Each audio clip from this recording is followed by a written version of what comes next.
SP9 news में आपका स्वागत है और मैं हूं आपके साथ नेहा। गुलाम नबी आजाद नाम तो बहुत ज्यादा चर्चा में इस वक्त हो रहा है और यहाँ पर सबसे बड़ी बात जो ये आ रही है कि गुलाम नबी आजाद अपना इस्तीफा देने के बाद अब जम्मू कश्मीर में अपनी पार्टी बनाने की बात कर रहे हैं और यहाँ पर उन्होंने साफ साफ और सीधे शब्दों में एक बात कही है कि टारगेट वो पार्टी अलखमान और उनके बेटों पर करेंगे। अब यहाँ पर ये देखने वाली बात है कि गुलाम नबी आजाद अपनी पार्टी अगर जम्मू कश्मीर में बनाते हैं, क्या उस पार्टी का साथ बीजेपी देगी या फिर वो बीजेपी का साथ लेना पसंद करेंगे या नहीं।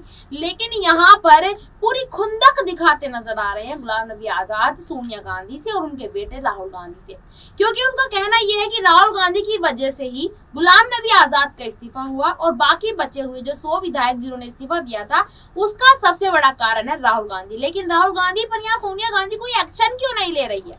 आखिरकार अभी तक कोई सख्त एक्शन क्यों नहीं लिया गया? यहाँ पर सोनिया गांधी फंसती नजर आ रही है बेटे और पार्टी के बीच में। क्या ये पुत्र मोह की वजह से पार्टी को खो देंगी या कांग्रेस पार्टी की जो छवि है वो बिल्कुल खत्म हो जाएगी आने वाले समय में? इन्हीं सब मुद्दों पर बात करने के लिए मेरे साथ मेरी सहयोगी प्रियांशी मौजूद है। प्रियांशी से हम पूछेंगे कि आखिरकार गुलाम नबी आजाद जम्मू कश्मीर में पार्टी बनाने की बात कर रहे हैं, कयास ऐसे लगाए जा रहे हैं कि ये पार्टी बीजेपी का साथ दे सकती है। आपको क्या लगता है? क्योंकि जम्मू कश्मीर में बीजेपी का कोई नामो निशान नहीं है और बीजेपी जम्मू कश्मीर में एंट्री करने के लिए कुछ भी कर सकती है। बहुत बहुत शुक्रिया नेहा इस डिबेट सेशन के लिए। जैसा कि आपने बताया कांग्रेस के बारे में, कांग्रेस में हमें इस वक्त क्या कुछ गहमा गहमी देखने को मिल रही है। कांग्रेस अध्यक्ष पद को लेकर एक तरफ तो यहाँ पर सियासत गरमाई हुई है, आगामी विधानसभा चुनाव को लेकर भी और साथ ही साथ लोकसभा चुनाव को लेकर भी। बात आपने की यहाँ पर सोनिया गांधी, राहुल गांधी की और गुलाम नबी आजाद की। जैसा कि हम सभी जानते हैं कि गुलाम नबी आजाद ने कांग्रेस पार्टी में रहकर क्या कुछ किया, उनके काम की सराहना प्रधानमंत्री नरेंद्र मोदी तक ने की। भले ही वह विपक्ष पार्टी से रहे लेकिन उनके काम की सराहना वह करते हुए नजर आए। इस तरीके से काम की तारीफ की गई थी कि राज्यसभा में जब उनका कार्यकाल समाप्त हुआ उस वक्त वह पीएम नरेंद्र मोदी की बातों से काफी ज्यादा इमोशनल हो गए थे और उसी वक्त से कयास लगाना शुरू हो गया था कि शायद वह बीजेपी का हाथ किसी भी वक्त थाम सकते हैं और आज भी यही कयास लगाया जा रहा है। तो ऐसे में देखा जाए नेहा, जिस तरीके से यहाँ पर पार्टी के गठन को लेकर चर्चाएं हो रही है, जब से गुलाम नबी आजाद ने इस्तीफा दिया है, ऐलान किया है कि वह अपनी पार्टी का गठन करेंगे, लेकिन इसमें वह जल्दबाजी नहीं करेंगे। लेकिन अब फिलहाल देखा जाए नेहा, लगता है कहीं ना कहीं जल्दबाजी हो सकती है। 65 नेताओं ने जम्मू कश्मीर से इस्तीफा दे दिया कांग्रेस पार्टी से, ये बहुत ही बड़ी बात है। एकदम अचानक से 65 नेता अगर यहाँ पर इस्तीफा दे देते तो ऐसे में देखा जाए प्रभाव काफी गहरा पड़ सकता है, क्योंकि अगर गुलाम नबी आजाद यहाँ पर एक पार्टी का गठन करते हैं और अगर वह बीजेपी की तरफ रुख करते हैं तो कांग्रेस के लिए एक झटका माना जाएगा, सबसे बड़ा झटका मान लीजिए एक तरीके से जम्मू कश्मीर के लिए। क्योंकि जम्मू कश्मीर को लेकर हमेशा ही सभी नेताओं ने ये बात कही है कि अगर उनको ये पद मिलता है तो वह जम्मू कश्मीर के मुद्दे को उठाएंगे। हाल ही में यूपीए की तरफ से जब वरिष्ठ नेता यशवंत सिन्हा जी को राष्ट्रपति पद का उम्मीदवार बनाया गया था तो उन्होंने भी यही बात कही थी। तो ऐसे में देखा जाए जम्मू कश्मीर काफी मायने रखता है हमारे देश में। तो अब यहाँ पर अगर वह अपनी पार्टी का गठन करते, बीजेपी की तरफ रुख करते, तो जाहिर सी बात है यहाँ पर कहीं ना कहीं हमें आगे देखने को मिल सकता है कि अब आगे चलकर इस पार्टी का गठन हो जाने के बाद कांग्रेस पार्टी किस तरीके से इसे टक्कर दे सकती है।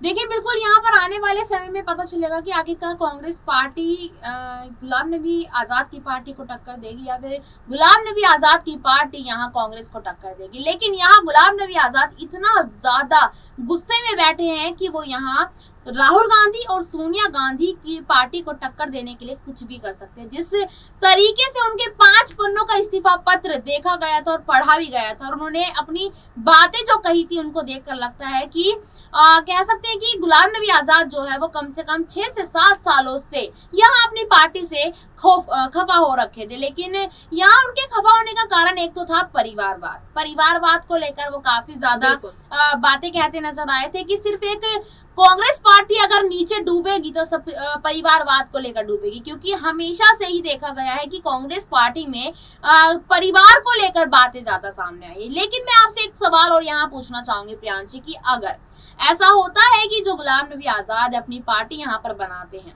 और पूरी टक्कर देते हैं कांग्रेस पार्टी को, क्योंकि वैसे भी कांग्रेस पार्टी में आपको ज्यादा बचा नहीं है। कांग्रेस पार्टी की जो बनी हुई छवि थी वो कहीं ना कहीं खत्म हो चुकी है। तो आपको क्या लगता है कि गुलाम नबी आजाद अगर बीजेपी के साथ यहाँ पर मिलकर सोनिया गांधी की पार्टी को अगर नीचे गिराने की कोशिश करते हैं तो क्या सोनिया गांधी यहाँ कोई एक्शन लेती नजर आ सकती है?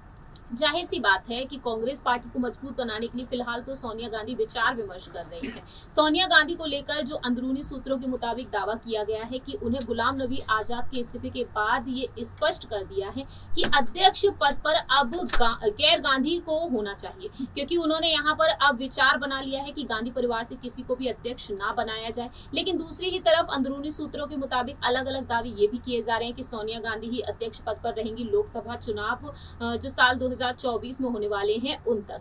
तो ऐसे में देखा जाए CWC की बैठक में भी लगातार तमाम फैसले लिए गए हैं और सोनिया गांधी को लेकर दावा किया जा रहा है और साथ ही साथ राहुल गांधी को लेकर भी। तो फिलहाल देखा जाए गुलाम नबी आजाद को कड़ी टक्कर देने के लिए सोनिया गांधी की तरफ से सबसे पहले तो अध्यक्ष पद का चुनाव बहुत अच्छे से होना चाहिए और दूसरी ही तरफ अपनी पार्टी को, अपने खेमे को मजबूत बनाने के लिए उन्हें अपनी पार्टी के कार्यकर्ताओं की जरूर सुननी चाहिए, जितने भी बचे हैं, क्योंकि एक एक करके हम एक के बाद यहाँ पर रिजाइन देख रहे हैं, जो कि कांग्रेस पार्टी के लिए बिल्कुल भी अच्छी बात नहीं है। और आने वाले विधानसभा चुनाव और लोकसभा चुनाव में भी वह हार का सामना करते हुए दिखाई दे सकते हैं। इस वजह से देखा जाए तो कांग्रेस पार्टी की रणनीति आगे चलकर अलग नजर आ सकती है। फिलहाल तो देखा जाए भारत जोड़ो यात्रा अब निकालने वाले हैं 7 सितंबर से।